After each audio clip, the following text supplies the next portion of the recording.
qu'est-ce que ça veut dire lâcher prise? Alors il y a beaucoup d'informations sur Internet sur la loi d'attraction. Ça a été à la mode pendant de nombreuses années de dire tiens, si jamais j'arrive à penser et à visualiser quelque chose qui me ferait réellement plaisir, ça peut se manifester à l'extérieur. Et quand ça ne se manifeste pas comme on souhaite, on dit ah mais j'y arrive pas, mais il y a quelque chose qui bloque. Et donc c'est juste de dire est-ce que c'est vraiment important? Est-ce que ce que vous recherchez dans la vie, est-ce que c'est vraiment essentiel?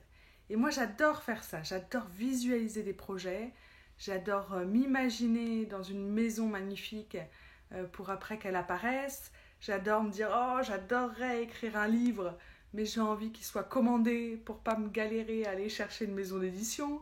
Et donc on a ces rêves-là à l'intérieur de soi et pour moi c'est super important. Et ensuite c'est d'aller dans cette direction-là, de dire qu'est-ce que je peux faire au niveau des actions pour pouvoir réaliser mon rêve. La spiritualité, c'est pas rester sur son canapé et visualiser plein de choses et pas passer à l'action. Donc ensuite, c'est dire ok, je vais être orienté action. Et après, c'est la vie, c'est une sorte de co-création avec l'univers, dans le sens où il y a des choses qui sont importantes pour nous, qui se réalisent au juste moment, et il y a d'autres moments, c'est juste lâcher prise, comme quoi vous avancez, vous avez des attentes, et il y a des moments, ça ne marche pas comme prévu.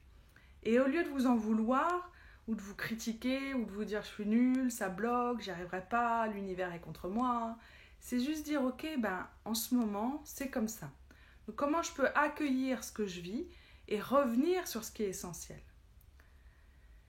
Ça demande de l'humilité, ça demande de sentir que vous avez une partie divine qui co-crée avec l'univers et également une autre partie où vous ne pouvez pas tout contrôler. Et c'est juste lâcher prise sur ce que vous ne pouvez pas contrôler. Et dans les périodes qui sont très difficiles, c'est important de prendre soin de soi, de s'offrir du temps pour soi, d'arriver à oser demander de l'aide. Souvent, il y a beaucoup de personnes qui se mettent sur elles-mêmes et qui n'ont pas cette humilité de demander de l'aide. Donc, osez demander de l'aide, osez prendre soin de vous-même pendant cette épreuve-là. Et après que l'épreuve soit passée, qu'il soit difficile, vous prenez un peu de recul et vous dites « Ok, qu'est-ce que je suis en train d'apprendre grâce à ça? Qu'est-ce que mon âme, elle est en train d'apprendre ?»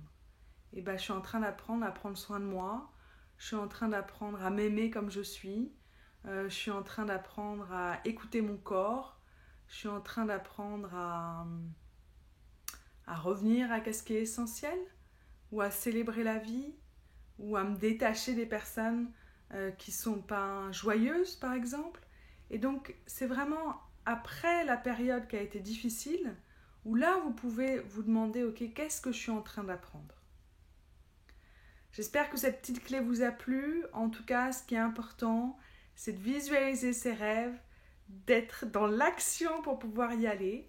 Et ensuite, c'est de co-créer avec l'univers, de ce qu'on appelle être dans le flow, de lâcher les attentes sur ce que vous ne pouvez pas contrôler, de prendre soin de vous et d'arriver à oser demander de l'aide quand vous n'y arrivez pas.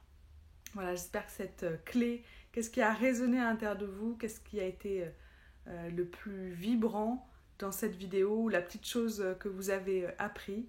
En tout cas, je suis ravie de pouvoir vous accompagner et partager aussi ces clés en vidéo et également dans mon livre « Les 5 portes de l'intuition sur Hachette » où vous avez dans la partie « Avancer et célébrer » plein d'astuces pour pouvoir vous aimer, pour pouvoir accepter les petites morts du quotidien, lâcher prise et prendre soin de vous. Voilà, à bientôt, bye bye!